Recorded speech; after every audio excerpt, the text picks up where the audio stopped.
Europe 1. Bonjour Bernard Accoyer. Bonjour. Bienvenue sur Europe 1, ancien président de l'Assemblée nationale et président de l'organisation Patrimoine nucléaire et climat. Vous nous direz dans quelques instants si vous êtes rassuré par la politique de relance du nucléaire initiée par le gouvernement et le président de la République face à la crise de l'énergie. Mais d'abord, Bernard Accoyer, vous étiez président de l'Assemblée nationale en 2010 lors de la réforme des retraites engagée à l'époque par le gouvernement de François Fillon qui faisait passer, on le rappelle quand même, le départ à la retraite de 60 à 62 ans et elle avait fait aussi descendre des centaines de milliers de personnes dans les rues.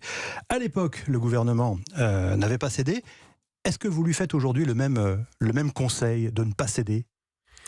J'ai pris mes distances avec la vie politique, mais je reste l'ancien président de l'Assemblée pour cette période et j'ai en mémoire très précisément cet épisode qui était différent de l'épisode que nous connaissons aujourd'hui, par certains côtés, parce qu'il y avait des conditions de majorité à l'Assemblée qui étaient réunies pour le gouvernement, mais il y avait dans les forces syndicales une opposition également qui avait mobilisé dans le pays.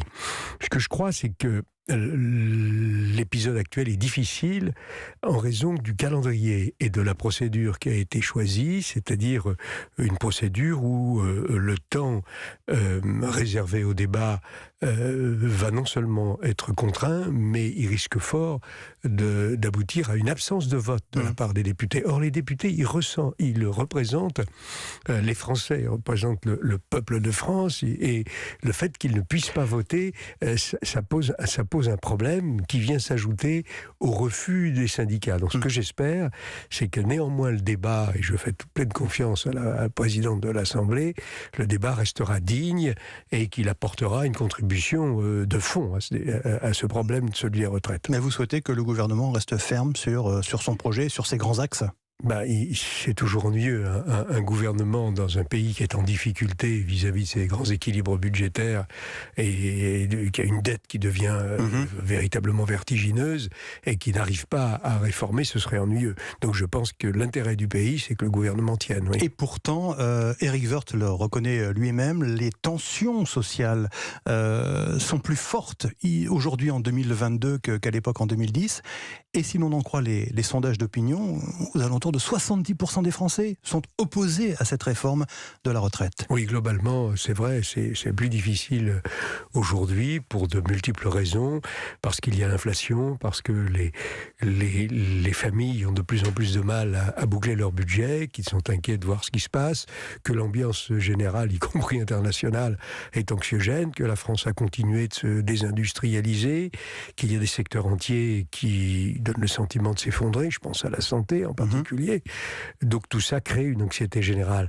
Et donc ce serait préoccupant que le gouvernement n'arrive pas à tenir la barre dans ces difficultés, même si il s'est mis dans une situation délicate. Mais à cela s'ajoute cette petite musique que vous avez sans doute entendue, ou en tout cas peut-être ce sentiment un peu confus que cette réforme finalement elle n'est peut-être pas si urgente financièrement. Alors ça c'est effectivement un autre problème. Il n'y a qu'à regarder ce qui s'est passé. Il y a 40 ans, presque jour pour jour, l'âge légal de départ à la retraite est passé brutalement de 65 à 60 ans. À 60 ans, oui. Pendant ces 40 ans, l'espérance de vie a presque augmenté de 10 ans. Et donc, bien entendu, que si on veut sauver le régime de répartition, qui est le régime de retraite des salariés français, eh bien, il faut le faire évoluer en fonction de ces données qui sont objectives. La difficulté, c'est de le faire accepter, parce que chacun reste figé sur ce qui est considéré comme un acquis irrévocable. Mais malheureusement, le monde a profondément changé. La France a multiplié sa dette pratiquement par 5 depuis cette époque, et nous sommes un pays qui est devenu désindustrialisé face à de très très gros défis, et on attend en réalité que quelqu'un puisse expliquer clairement et convaincre les Français que la situation est telle que, ma foi, il faut accepter des changements profonds. Il se dit également qu'au niveau politique, à l'Assemblée nationale, Bernard Accoyer, vos anciens amis des Républicains seront en quelque sorte la force d'appoint. Et pourtant, certains élus font leurs calculs. Ce texte, à l'arrivée, pourrait bien pourrait bien, je dis bien, rester au conditionnel, ne pas obtenir de majorité. Vous y croyez, vous, à cette éventualité ? C'est une hypothèse qui ne peut pas être complètement écartée et qui découle du fait que le gouvernement ne dispose pas d'une majorité absolue à l'Assemblée et qu'il doit donc chercher le soutien de groupes qui sont des groupes d'opposition. Personnellement, je pense que l'opposition ne doit jamais être une opposition systématique. Elle doit être exprimée pour des divergences qui sont des divergences de fond. Sur la retraite, LR est un parti politique qui a de tout temps défendu la remise à l'équilibre, le retour à l'équilibre des comptes sociaux pour les consolider, pour garantir le système. Mais il y a, c'est vrai, à l'intérieur du groupe LR, c'est ce que je vois, il y a des divergences, il n'y a pas une unanimité. Donc c'est vrai qu'il y a là une incertitude. Elle prolonge cette incertitude, à quoi on assiste, c'est-à-dire une décomposition, un délitement de la vie politique française, y compris à l'intérieur des partis politiques. En attendant, pardonnez-moi l'expression, c'est la rue qui va s'exprimer, ce sont les organisations syndicales qui vont mobiliser, il va y avoir des blocages. Forcément, la CGT annonce déjà la couleur au niveau des transports publics, au niveau des raffineries, des dépôts pétroliers. Est-ce que franchement le gouvernement peut reculer face à la pression de la rue ? Je redis ce que je vous dis tout à l'heure. Je pense qu'un gouvernement qui recule, à un moment où le pays est confronté à des défis de toute nature, ce serait préjudiciable, ce serait mauvais pour notre pays. Donc il faut avoir du courage, il faut tenir. Il y a dans la Constitution les outils nécessaires pour pouvoir conduire cette réforme dont le gouvernement, à juste titre, dit qu'elle est incontournable. Et il faut essayer d'aller au bout. Mais bien entendu, il faut surtout souhaiter qu'il n'y ait pas de violence, qu'il n'y ait pas dans les rues des violences qui causent des dégâts humains, il faut, et également matériels bien sûr, et puis il faut espérer, encore une fois, je le répète, que les débats à l'Assemblée nationale seront dignes. Autre sujet, Bernard Accoyer, vous êtes le président de l'organisation Patrimoine nucléaire et climat. Vous avez dénoncé l'été dernier, ici même au micro de Sonia Mabrouk sur Europe 1, la tentative de sabordage, disiez-vous, du nucléaire français entrepris par les gouvernements successifs pour satisfaire aux exigences de l'écologie politique. Depuis, Emmanuel Macron et son gouvernement semblent vouloir redresser la barre. Le Sénat a adopté cette semaine le projet de loi sur la relance du nucléaire, notamment la construction de 6 EPR. Est-ce que vous êtes aujourd'hui rassuré ? Alors oui, il y a un changement de cap évident. On est sorti de l'utopie qui consistait à suivre l'écologie politique qui continue à avoir pour priorité la fin du nucléaire sur la lutte contre le réchauffement climatique, ce qui évidemment n'a pas de fondement. Et donc le gouvernement ayant pris conscience de cela, et malheureusement la crise énergétique européenne, mais la crise électrique française ont accéléré la prise de conscience et l'annonce de décisions concrètes. On va pouvoir rattraper le retard ? Alors ça, c'est un défi énorme, parce que c'est un défi industriel qui exige d'avoir les hommes et les femmes pour conduire le projet, pour réaliser le projet.